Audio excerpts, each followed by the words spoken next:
వందనా నమస్తే. ఏంటి కొడాలి నాని చాలా కాలం తర్వాత మళ్ళీ గుడివాడలో అడుగు, అది ముందస్తు బెయిల్ కోసం మాత్రమే. ఎలా చూడాలంటారు అసలు కొడాలి నాని? మరి ఆ గుండెకి పట్టి వేసుకొని నిజంగానే ఆపరేషన్ చేసుకొని బాగా ఇబ్బంది పడుతున్నట్టు అంటారు కదా, ఎలా చూడాలి ఇదంతా? మరి అవన్నీ నాటకాలే మరి నాటకాలు కాదు ఏముంది. అధికారం ఉన్నప్పుడు ఇష్టం వచ్చేట్టు మాట్లాడాడు, ఏది నోరు పారేసుకున్నాడు. చంద్రబాబు నాయుడు గారిని వరుస పెట్టి అందరినీ మరి ఇష్టం వచ్చేట్టు మాట్లాడాడు. ఇప్పుడు నోరు పడిపోయింది, ఇప్పుడు ఏం మాట్లాడాలో తెలీదు. ఆయనే మరి ఈ తడవ చంద్రబాబు నాయుడు గారు గెలిస్తే నేను అసలు పత్తా ఉండని చెప్పిన వ్యక్తి మళ్ళీ వచ్చి దొంగ నాటకాలు ఆడుతున్నాడు. అక్కడ ఆరోగ్యం బాగోలేదని అదని ఇదని ఏదేదో నాటకాలు ఆడుతున్నాడు. కొడాలి నాని గురించి చెప్పుకుంటే మనకి చెప్పుకోవడం కూడా చాలా బుద్ధి తక్కువ విషయం నేను అనుకుంటున్నాను. ఎందుకంటే అతను ఒక మనిషి లాంటి వ్యక్తి కాదు. కొడాలి నాని నాని గుట్కా నాని ఆయన ప్రవర్తన అంతా కూడా ఏంటంటే ఆ రఫ్ అండ్ టఫ్ గా మాట్లాడటం. అంటే ఎంతో గంభీరంగా ఉండే కొడాలి నాని కూడా ఒక్కసారిగా అంత వీక్ అయిపోవడానికి గల కారణం ఏమనుకోవచ్చు అంటారు? భయపడ్డాడు అనుకోవాలంటారా? భయపడటం కాదు, వాళ్ళు చేసిన తప్పులు తెలియకపోయేం కాదు, వాళ్ళకి తెలుసు వాళ్ళు ఏమేమి తప్పులు చేశారు ఏం చేశారు అనేది తెలుసు. ఏంటంటే వీళ్ళందరినీ కూడా ఏంటంటే జగన్మోహన్ రెడ్డి పౌరులాగా వాడుకున్నాడు ఒకళ్ళని ఒకదానికి. ఇప్పుడు కొడాలి నాని ఉండే తిట్టానికి చంద్రబాబు నాయుడు, ఇంకోళ్ళు ఉండడానికి పోది, రోజా ఉందనుకో ఇంకో దానికి, అట్లా వీళ్ళందరికీ బాయ్స్ అప్పు చెప్పి ఎవరైతే బాగా తిడతారో వాళ్ళకైతే పదవులు ఇచ్చి చేసి జనాన్ని అందేదంటే జగన్మోహన్ రెడ్డి అనే అతను మహా దుర్మార్గుడు. అతనికి సంపటం సంపాదించుకోవడం తప్పితే రెండూ తెలియదు. ఎవరు బాగుండా ఓర్చుకోలేడు. నువ్వులే ఉంటాడు, మంచి బట్టలు వేసుకొచ్చినా కూడా ఓర్చుకునే మనస్తత్వం కాదు. అతనే ఉండాలా, అతనే చేయాలనే మనస్తత్వం కలదు. వాళ్ళ నాన్న అధికారంలో ఉన్నప్పుడు మరి ఆయన చేసిన దురగతలు చాలా ఉన్నాయి. అవన్నీ కూడా జనం కూడా ఏంటంటే ఏదో వాళ్ళు నాన్న చేసేళ్ళు ఇవన్నీ కూడా ఒకసారి అవకాశం దాన్ని ఇచ్చారు. ఇస్తే చేయాల్సినంత వరకు జనాన్ని నాశనం చేసి పెట్టాడు, రాష్ట్రాన్ని నాశనం చేసి పెట్టాడు. మరి అనేకమైనటువంటి కేసులు పెట్టి మరి ప్రతిపక్షాలను కూడా చంద్రబాబుతో సహా అందరినీ కూడా లోపల వేసి ఇష్టం వచ్చాడు పరిపాలన చేశాడు. ఇప్పుడు వాళ్ళు అందరూ కూడా జైలుకి పోయి వాళ్ళు అన్నీ కూడా ఈ ప్రభుత్వం అట్లా చేయదు. వాళ్ళలాగా లోపల పడేసి తర్వాత ఎంక్వైరీలు కాదు, వాళ్ళు మొత్తం వాళ్ళు చిట్టా తీసి వాళ్ళు దొరికి వాళ్ళ దగ్గర ఉంటేనే ప్రభుత్వం అరెస్ట్ చేస్తుంది, గమనించాలి. అంటే ఇప్పుడు ఒక విషయం ఏంటంటే గనక వల్లభనేని వంశీ పరిస్థితి చూసిన తర్వాత వైసీపీ నాయకులకి ఏదైనా జ్ఞానోదయం అయిందంటారా? అందుకేనా కొడాలి నాని సైలెంట్ అయిపోయింది? గ్యారెంటీగా అది కారణం. రెండోది ఏంటంటే వాళ్ళు మొత్తం కూడా చేసినటువంటి దురాఘాతాలన్నీ కూడా వాళ్ళు బయటకు వస్తున్నాయి. ఒక్కోటి మొత్తం బయటకు వస్తున్నాయి. ఎవరు తక్కువ వాళ్ళు కాదు. అసలు ఆ పార్టీలో 99% అదే టైప్ మనుషులు ఉంటారు, అది నో డౌట్. ఎందుకంటే వాళ్ళ మనస్తత్వాలను బట్టే ఆయన మనస్తత్వం కలాలి ఆయన పార్టీలో ఉండరు. అదేవిధంగా పరిపాలన చేయాలనుకున్నారు. జనం ఒప్పుకుంటారు. ఇప్పుడు మంచి చెడ్డు అనేది జనం అంతా పిచ్చోళ్ళేం కాదు, జనానికి తెలుసు. గతంలో కాకపోతే ఏంటంటే పొరపాటు పడిన మాట వాస్తవం. ప్రజానీకం అందరూ కూడా పొరపాట్లు పడ్డారు. ఎందుకు పడ్డారంటే వాళ్ళ నాన్న బట్టి ఇతను కూడా ఇది చేస్తారు ఊహించుకున్నారు. కానీ ఇతను చేసిన దుర్మార్గాలు ఇంకో దాదాపు మళ్ళీ అతనికి అవకాశం ఎవరో ఎట్టి. ఇదంతా ఒక ఎత్తు. మరి జగన్మోహన్ రెడ్డి గాని వీళ్ళందరూ చెప్తుంది ఏంటంటే గనక గడప గడపకు వెళ్దాం, రీకాలింగ్ చంద్రబాబుస్ మేనిఫెస్టో, ప్రతి గడపకు వెళ్దాం, ప్రతి ఊర్లో రచ్చబండ పెడదాం, చంద్రబాబు నాయుడు చేసిన మోసాలు ప్రజలకు వివరిద్దాం అంటున్నారు కదా. సంవత్సర కాలంలో చేసిన మోసాలు ఎలా చూడాలి? అసలు ప్రజలు ఎలా రిసీవ్ చేసుకుంటారు అనుకోవచ్చు అంటారు? ఆయన వాళ్ళు అనుకోవటమే కానీ అది జరిగే పని కాదు. ఎందుకంటే జనం అసలు చీ కొడతారు, ఇళ్ళమ్మట కూడా రానిరేమని నేను అనుకుంటున్నా, ఊళ్ళో తిరగనిస్తారని నేను అనుకోవట్లా. ఏమని చెప్పుకుంటారు వాళ్ళు? ఇప్పుడు డాక్టర్ సుధాకర్ గారిని కానీ దళిత నాయకులు అందరూ చేసి అన్ని జనానికి అవి సమాధానం చెప్పిరమ్మను. ముందు మహానుభావుడిని ఆయన చేసినట్టు అన్నిటికీ సమాధానం చేసి చెప్పిరమ్మను జనంలోకి. ఆయన చేసిన దురాఘాతాలు కానీ నువ్వు లిక్కర్లో మొత్తాన్ని కూడా నీ జనాన్ని పెట్టుకొని లిక్కర్ రాష్ట్రం మొత్తం కూడా గవర్నమెంట్ పరంగా పాటలు పెట్టి నువ్వు ఇంత వచ్చింది ఇంత రాదనేది ఎవరికి చెప్పలా. నువ్వు నీ జనాన్ని పెట్టుకొని రాష్ట్ర వైడ్ మొత్తం కూడా లిక్కర్లో ఉండే ఆదాయాన్ని మొత్తం కోటాను కోట్లు కాజేశారు. అది యథార్థమా? చిన్నపిల్లని అడిగినా కూడా తెలిసిద్ది అది. మరి వాళ్ళ మరి ప్రభుత్వం వచ్చి ఎక్కడికక్కడ పాటలు పెట్టేసి మరి వచ్చిన ఆదాయాన్ని గవర్నమెంట్కి చేయడం అనేది అది ఒక పద్ధతి.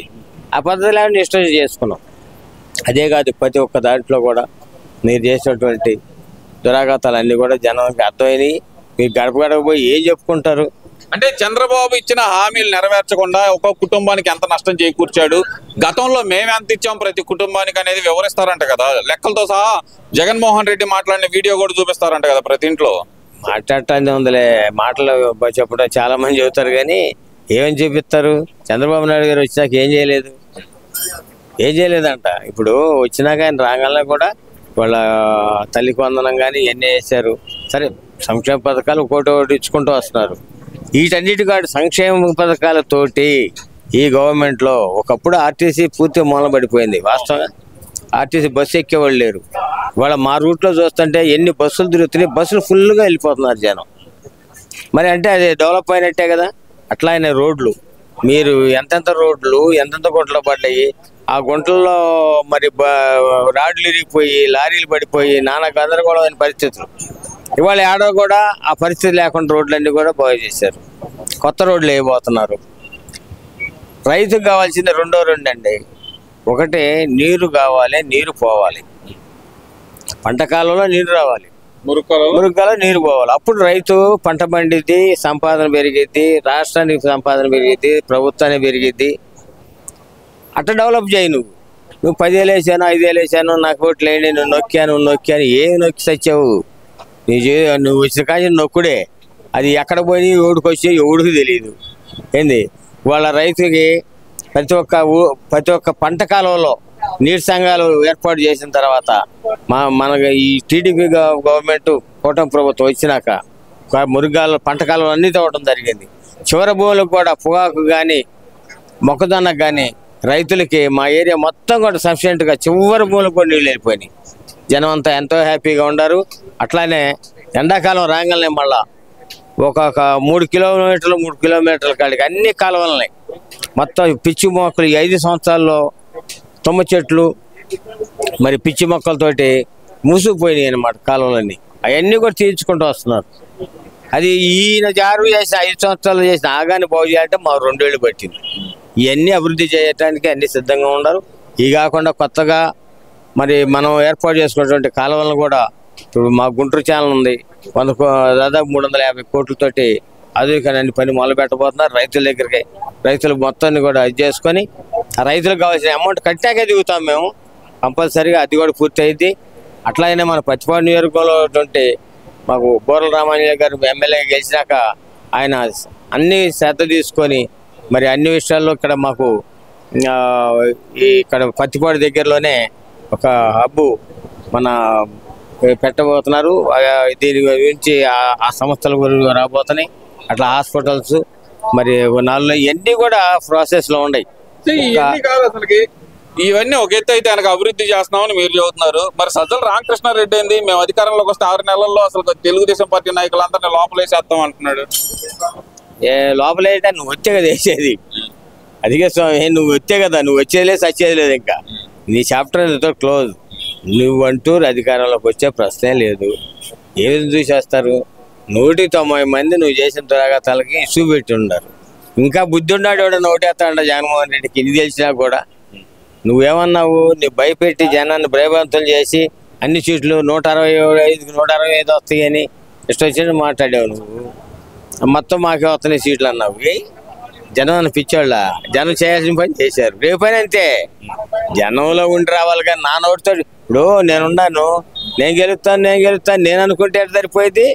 జనంలో వేసి జనం గెలిపించాలి నిన్ను. అంటే సజ్జల రామకృష్ణారెడ్డి కూడా ఎక్కడైనా పోటీ చేయబోతున్నాడా? ఎందుకంటే ఈ మధ్యకాలంలో ఎక్కువ మాట్లాడుతున్నాడు కదా. సజ్జల రామకృష్ణ పోటీ చేయమనండి, ఆయన ఇష్టం వచ్చేట్టు పోటీ చేయమని, ఎక్కడైనా పోటీ చేయమనండి.